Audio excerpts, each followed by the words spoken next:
Hey guys, so today we're going to look at the second derivative and look more closely at what it actually tells us. So we're going to determine, or today our aim is how do we determine the concavity of a graph? And this may be a new word for us, concavity, but we're going to talk about it. So let's start off with this nice warm-up. Find the second derivative given f of x equals 3x cubed minus 4x squared plus 2x. So first find f of x, 9x squared minus 8x plus 2. And then find f double prime, the second derivative, 18x minus 8. And that's going to be basically what we need to use today. So let's talk about concavity. And when I think of concavity, I kind of think of a parabola, and there are two different types of parabolas, right? We know parabolas that go up and parabolas that go down and down. And this is kind of a good way to think of concavity. So concavity is which direction is that curve facing? So if we look here, this is an example of concave down. Concave down is when it's the parabola that's going down on either side, right? Now, with concave down, you could have a positive slope. You could have a negative slope. It doesn't matter. You can have both, but it matters what side of the turning point where the slope is 0, right? The first derivative will tell us what this pink point is, but now we're going to learn about how do we know what's going on either side of it. So this is concave down, and the red one here, concave up. Now some interesting things about concave down and up. If you're drawing tangent lines, concave down, the tangent line goes above it, and concave up, you can kind of see these red lines, the tangent lines are below it. Okay? Now, here you go, you have concave down. This is where the slope is positive on the concave down part, but this is also considered concave down, but negative slopes of tangent lines. Concave up, here's positive slopes. Concave up, here's negative slopes. So really, concave down can be broken into positive side and negative side. Concave up can be broken into positive side and negative side. Okay? Now, again, remember, how do we know the slope of the tangent line? The first derivative, right? So when f prime of x is decreasing, right, you'll have these negative slopes. And when it's increasing, you'll have the positive slopes.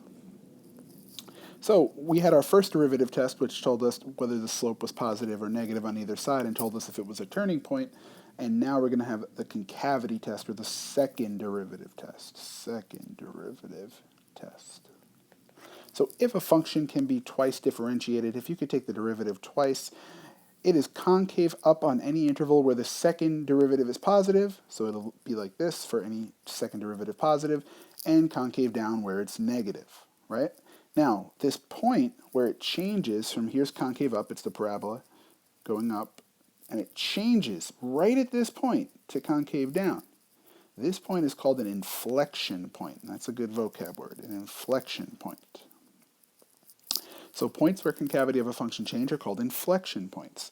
Points of inflection are at values in the domain where the second derivative is 0 or undefined. So set the second derivative equal to 0, find what are possible inflection points. I say possible because, and we've seen that before with the first derivative, sometimes you plug in on both sides and it's the same sign. Same thing can happen here. So to find points of inflection, find the second derivative and solve for all values of x that make it 0 undefined. And we call them PPIs, or possible points of inflection. Remember, it's not guaranteed. Draw a number line, test numbers into the second derivative.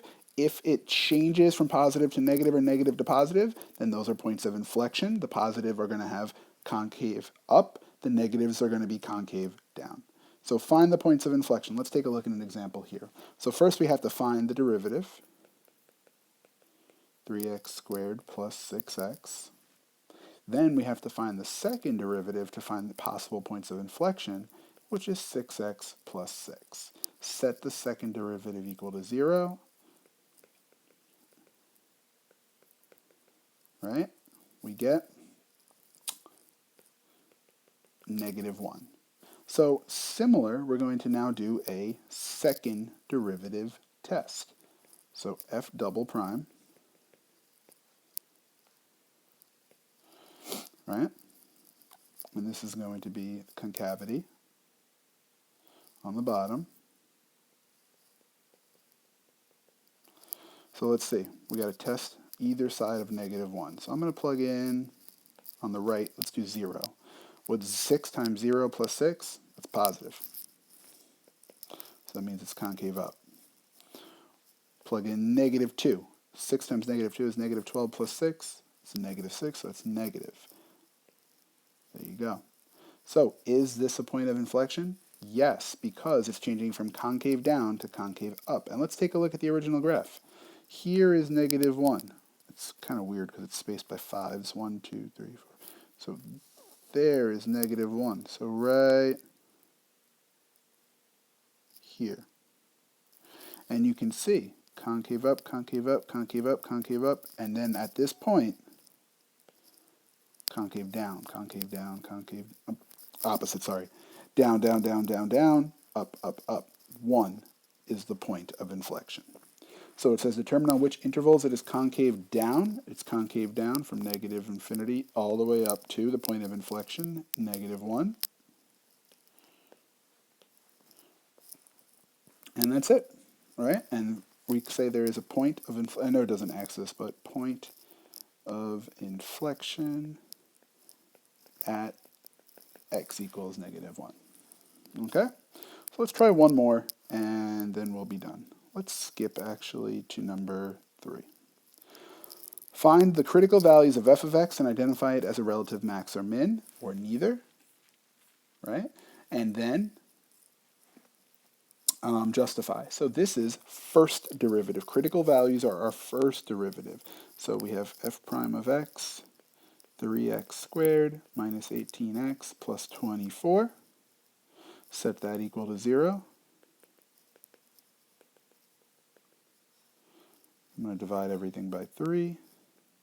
We get x squared minus 6x plus 8 equals 0, which is sum product. X minus 4x minus 2. You get 4 and 2. So now we have to do our first derivative test.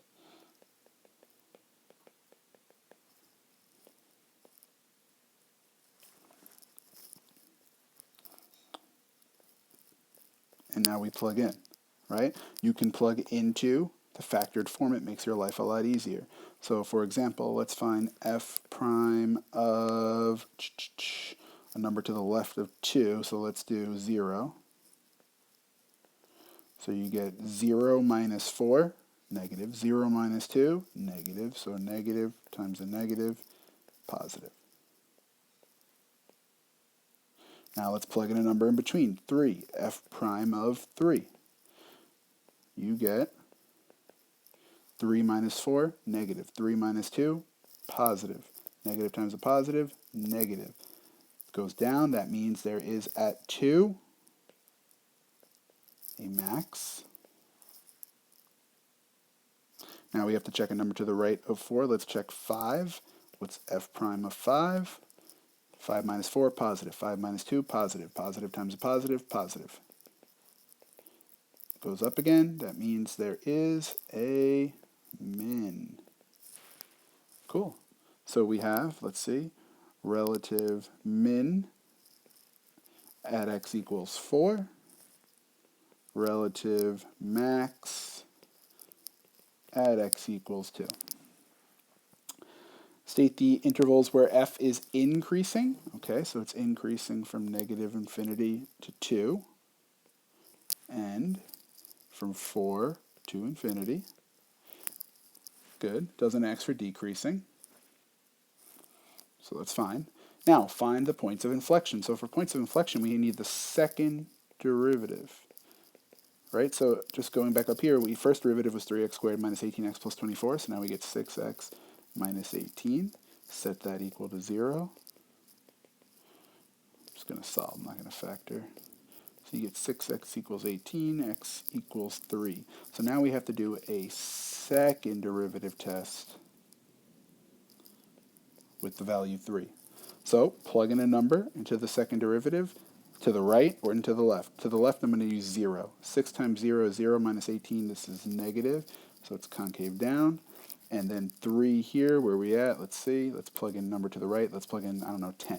60 minus 18 is positive, so it's concave up. So 3 is the point of inflection.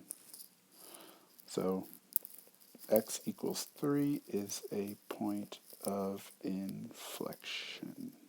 determine on what intervals it's concave down. Well, where is the second derivative negative? To the left of 3. So we will say concave down from negative infinity to 3. Okay, guys. If you have any questions, just ask, send me an email or remind, and good luck.